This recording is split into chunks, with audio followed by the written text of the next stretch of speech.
നമസ്കാരം, എല്ലാവർക്കും കുട്ടീസ് വേൾഡിൻ്റെ പുതിയൊരു എപ്പിസോഡിലേക്ക് സ്വാഗതം. കുറച്ച് ദിവസമായല്ലേ നമ്മൾ വീഡിയോസൊക്കെ ഇട്ടിട്ട്. അപ്പോൾ ഇന്നൊരു അത്യാവശ്യ കാര്യം പറയാനായിട്ടാണ്. നിങ്ങൾക്ക് തമ്പനയിൽ കണ്ടപ്പോൾ തന്നെ മനസ്സിലായി കാണും, മീഷോയെക്കുറിച്ചാണ് പറയുന്നത്. നമ്മളെല്ലാ സാധാരണക്കാരും അല്ലാത്തവരും എല്ലാവരും ഇപ്പം ഓൺലൈൻ ഷോപ്പിങ്ങൊക്കെ നമ്മൾ തകൃതിയായിട്ട് നടത്തുന്ന ഒരു കാലഘട്ടമാണ്. അപ്പോൾ എല്ലാവരും ഫ്ലിപ്കാർട്ട്, ആമസോൺ, മീഷോ, മിന്ത്ര പോലുള്ള ഓൺലൈൻ പ്ലാറ്റ്ഫോംസിനെ നമ്മൾ ആശ്രയിക്കുന്നവരാണ്. കാരണം നമ്മളുടെ ബഡ്ജറ്റിൽ ഒതുങ്ങുന്ന സാധനം നമുക്ക് നമ്മളുടെ കൈകളിൽ കിട്ടണം എന്ന് ആഗ്രഹിച്ചിട്ടാണ് നമ്മൾ ഈ പ്ലാറ്റ്ഫോമുകളെല്ലാം സമീപിക്കുന്നത്.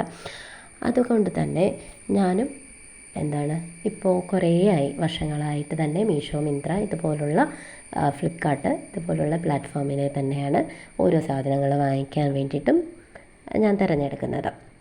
അപ്പോൾ നമ്മളുടെ കയ്യിലൊരു സാധനം, നമ്മളൊരു ഓർഡർ ചെയ്യുന്ന സാധനം നമ്മളുടെ കയ്യിൽ കിട്ടാതിരുന്നാലോ നമുക്ക് ദേഷ്യം വരുമല്ലേ. അപ്പോൾ എൻ്റെ ഒരു അനുഭവം പറയാൻ വേണ്ടിയിട്ടാണ് ഞാനിത് നിങ്ങളിലും കൂടെ എത്തിക്കാൻ വേണ്ടിയിട്ടാണ് ഞാനിങ്ങനെ ഒരു വീഡിയോ എടുക്കുന്നത്. എന്താണെന്ന് വെച്ചിട്ടുണ്ടെങ്കിൽ, ഞാൻ ഒരു ചാർജർ ഓർഡർ ചെയ്തിട്ടുണ്ടായിരുന്നു. ഒരു വോൾട്ടിൻ്റെ ഒരു ചാർജർ, നമ്മുടെ മൊബൈൽ ചാർജർ. അതിന് 150 അതിൻ്റെ വില വരുന്നത്. നമ്മളുടെ കടകളിലറിയാം ഒരു 250, 300, 400 രൂപയൊക്കെ ഉണ്ടാവും. അപ്പോൾ ഈ ഒരു ചാർജറാണ് ഞാൻ ഓർഡർ ചെയ്തേക്കുന്നത്. പക്ഷേ എനിക്ക് ഡിലേ ആണ്. നിങ്ങൾക്ക് മുകളിൽ കാണാം, ഡെലിവറി ഡിലേ ആയിട്ടാണ് വന്നേക്കുന്നത്. എനിക്ക് സാധനം 7-ാം തീയതി കോട്ടയത്ത് റീച്ച്ഡ് ആയിട്ട് ഉള്ളതാണ്.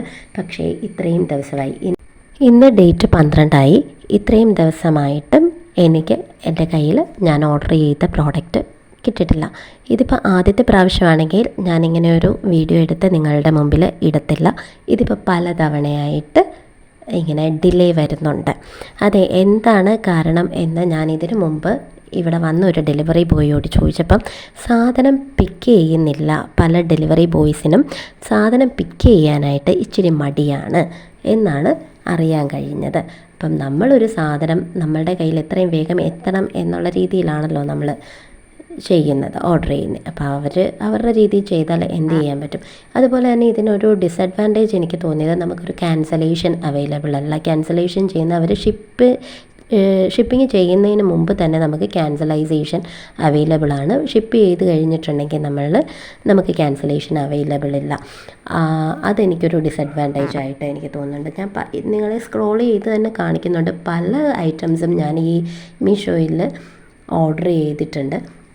അത് ഈ പറഞ്ഞ പോലെ ചിലത് ഡിലേ ആയിട്ട് വരും. പക്ഷേ ഇത്രയും ഡിലേ ആയിട്ട് വന്നത് ഇതാദ്യമായിട്ടാണ്. ഇപ്പോൾ തന്നെ നിങ്ങൾക്ക് കാണാം, എനിക്ക് അടുത്ത ഡെലിവറി ഡേറ്റ് തന്നേക്കുന്നത് എന്നാണ്, 14-ാം തീയതിയാണ് ഡെലിവറി ഡേറ്റ് തന്നേക്കുന്നത്. അപ്പം ഞാൻ ഈ കസ്റ്റമർ കെയറിനെ വിളിച്ച് സംസാരിച്ചു കഴിഞ്ഞപ്പോഴത്തേക്ക് പറഞ്ഞു, ഇന്ന് 12-ാം തീയതി ഇന്ന് വൈകുന്നേരം കൂടി ഒന്ന് നോക്കൂ, അത് കഴിഞ്ഞിട്ട് നാളെ ഒന്ന് വിളിക്കൂ. ഇന്ന് സാധനം കൈ കിട്ടിയില്ല എന്നുണ്ടെങ്കിൽ നാളെ ഒന്ന് വിളിക്കൂ. അപ്പം നമുക്ക് ഇവിടുന്ന് ക്യാൻസലേഷൻ നമുക്ക് അവൈലബിൾ ആണ്, നമ്മൾ നടത്തിത്തരാം എന്നുള്ള രീതിയിലാണ് എന്നോട് പറഞ്ഞേക്കുന്നത്. അപ്പം ഇന്ന് വൈകുന്നേരം 7 മണി വരെ വെയിറ്റ് ചെയ്യാനാണ് എന്നോട് അവർ പറഞ്ഞേക്കുന്നത്. ഞാനതുവരെ വെയിറ്റ് ചെയ്യാൻ തയ്യാറാണ്. അപ്പം ഇങ്ങനെ ഒരു കാര്യം എനിക്ക് അനുഭവപ്പെട്ടു. നിങ്ങൾക്കും ഇത് അനുഭവപ്പെട്ടോ? കമൻറ്റ് ചെയ്യുക.